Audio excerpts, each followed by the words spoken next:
ពួកម៉ែហេតុអីក៏បង្ខំកម្មករឲ្យសម្អាតលូមិនក៏ឯងដឹងថាថៅកែបង្ខំព្រោះថៅកែថ្មីរបស់ក្រុមហ៊ុនគឺខ្ញុំសៀវយិនឯងត្រូវអគ្គនាយកថើបមួយខ្សឺដល់ថ្នាក់វង្វេងស្មារតីគិតថាខ្លួនឯងខ្លាចជាសេដ្ឋីនេះហើយមែនទេក្រុមហ៊ុនយើងទោះមិនធំតែមានតម្លៃរាប់លានឯងវិញខ្ញុំឃើញឯងទៅសម្អាតលូទឹកស្អុយទៅ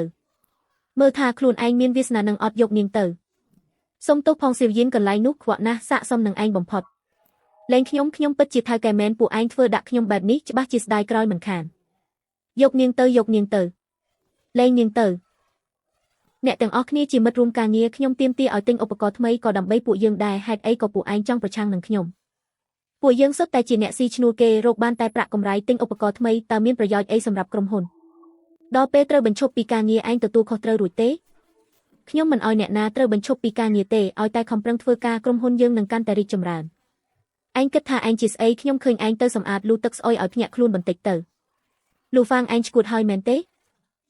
ចាត់ទុកថាខ្ញុំឈួតចុះលូសៀវយិនប្រើដៃកាយលូឲ្យស្អាតបើមិនអញ្ចឹងទេកុំសង្ឃឹមថាបានឡើងមកឆាប់ឡើងមុនពេលថៅកែថ្មីមកដល់ឯងត្រូវតែសម្អាតវាឲ្យស្អាតចុះបើខ្ញុំមិនធ្វើអញ្ចឹងក៏នៅទីនេះទៅពួកយើងនឹងនៅកំដរែងបងហ្វាងឈប់ទៅយ៉ាងណាក៏ជាមិត្តរួមការងារមិនបាច់ធ្វើដល់ថ្នាក់នឹងទេមិនឯងចង់ជួយនាងបានអញ្ចឹងក៏ចុះទៅជាមួយគ្នាទៅលូហ្វាងទោះពួកយើងមិនសូវត្រូវគ្នាតែមិនដែលឆ្លោះគ្នាទេថ្ងៃនេះឯងធ្វើបែបនេះតើដោយសារអីបើឯងចង់ដឹងខ្ញុំនឹងប្រាប់ឯងលូសៀវយិនថ្ងៃដែលឯងជួយសង្គ្រោះគេគឺឯងជួយធ្វើការជំនួសខ្ញុំមែនទេមែនឯងសុំច្បាប់ទៅទិញខោអាវខ្ញុំធ្វើការជំនួសឯងតាមពិតវាជាឱកាសរបស់ខ្ញុំតែត្រូវឯងដណ្ដើមបាត់ឯងជួយសង្គ្រោះអគ្គនាយកគេឲ្យផ្ទះមួយខ្នងជាការតបស្នងផ្ទះនោះគួរតែជារបស់ខ្ញុំឯងដណ្ដើមឱកាសខ្ញុំហើយនៅមិនចេះខ្មាស់គេទៀតគេឲ្យផ្ទះខ្ញុំតាំងពីពេលណាកូនប្រសារឯងជាអ្នកនិយាយអាចជាការពិតទេលូសៀវយិនឯងពិតជាអស្ចារ្យមែនគ្រាន់តែស្គាល់អគ្គនាយកភ្លាមក៏សំបែកពីសង្សារភ្លាមថែមទាំងកាត់កោកូនប្រុសទៀតមនុស្សស្រីស្រឡាញ់លុយដូចឯងពិតជាគួរឲ្យខ្ពើមណាស់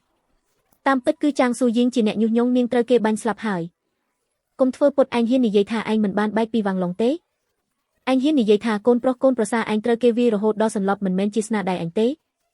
លូសៀវយិនខ្ញុំពិតជាមើលមិនយល់ពីមនុស្សដូចឯងសោះថ្ងៃនេះខ្ញុំនឹងបង្រៀនមេរៀនឲ្យឯងចាត់ទុកថាជួយកំចាត់មនុស្សអាក្រក់ចុះឯងច្បាស់មិនចាងស៊ូយីងនិយាយសុទ្ធតែត្រូវខ្ញុំនឹងអាមនុស្សខ្វាក់វាំងឡុងនោះគ្មានពាក់ព័ន្ធអីនឹងគ្នាទេគឺចាងស៊ូយីងនិងឪពុកនាងបង្ខំខ្ញុំទើបខ្ញុំកាត់កោពួកគេខ្ញុំមិនខ្វល់ថាពិតឬខ្លែងខ្លាយទេឯងដណ្ដើមឱកាសខ្ញុំគឺជារឿងពិតឱកាសរបស់ឯងខ្ញុំសួរឯងបើឯងឃើញមានគេដួលសន្លប់នៅតាមផ្លូវឯងជួយឬមិនជួយត្រូវមើលសិនថាគេជាអ្នកបោកប្រាស់ឬអត់គេសន្លប់បាត់ទៅហើយឯងមើលដឹងថាគេជាអ្នកបោកប្រាស់ដោយរបៀបណាបើឯងគិតថាគេជាអ្នកបោកប្រាស់ឯងនឹងជួយទេបើគេស្លាប់ដោយសារគ្មានអ្នកជួយទោះឯងមិនបានធ្វើក៏ត្រូវគេជេរដែរឃើញគេស្លាប់មិនជួយឯងបានចំណេញហើយនៅធ្វើពុតទៀតពិតជាគួរឲ្យស្អប់ណាស់ហើយទៀតខ្ញុំមិនបានទទួលផ្ទះពីអ្នកណាទេផ្ទះដែលខ្ញុំនៅរាល់ថ្ងៃគឺខ្ញុំទិញដោយលុយខ្លួនឯងកុំមកបោកលុយឯងឲ្យកូនប្រុសកូនប្រសារអស់ហើយបានលុយពីណាទិញផ្ទះលុយរបស់ខ្ញុំត្រឹមត្រូវតាមច្បាប់ចំណែកបានមកពីណាមិនបាច់ប្រាប់ឯងទេអ្នកទាំងអស់គ្នាគិតថាអញ្ចឹងទេនិយាយទៅក៏សមហេតុផលដែរមែនហើយទោះអគ្គនាយកឲ្យផ្ទះនាងក៏ជារង្វាន់ដែលនាងជួយសង្គ្រោះគេដែរពួកយើងមិនអាចលូកដៃទេពួកឯងម្នាក់យ៉ាងម៉េចហ្នឹងត្រូវនាងនិយាយបញ្ចុះបញ្ចូលបានហើយមែនទេលូទឹកស្អុយនេះបើនាងមិនសម្អាតគឺពួកឯងជាអ្នកសម្អាតអ្នកគ្រប់គ្រងយីប្រាប់ថាថៅកែថ្មីមកដល់ហើយអ្នកគ្រប់គ្រងយីប្រាប់ថាថៅកែថ្មីមកដល់ហើយអ្នកគ្រប់គ្រងយីឲ្យពួកយើងប្រញាប់ទៅទទួលនៅមុខក្រុមហ៊ុនឆាប់ឡើងបងហ្វាងចុះសៀវយិនគិតយ៉ាងម៉េចរកបន្ទប់ងឹតមួយឃុំនាងសិនទៅកុំឲ្យថៅកែថ្មីឃើញចាំនិយាយរឿងមិនល្អពីពួកយើងបានខ្ញុំនឹងចាំមើលពេលពួកឯងជួបថៅកែថ្មីតើមានប្រតិកម្មយ៉ាងម៉េចចាប់នាងមក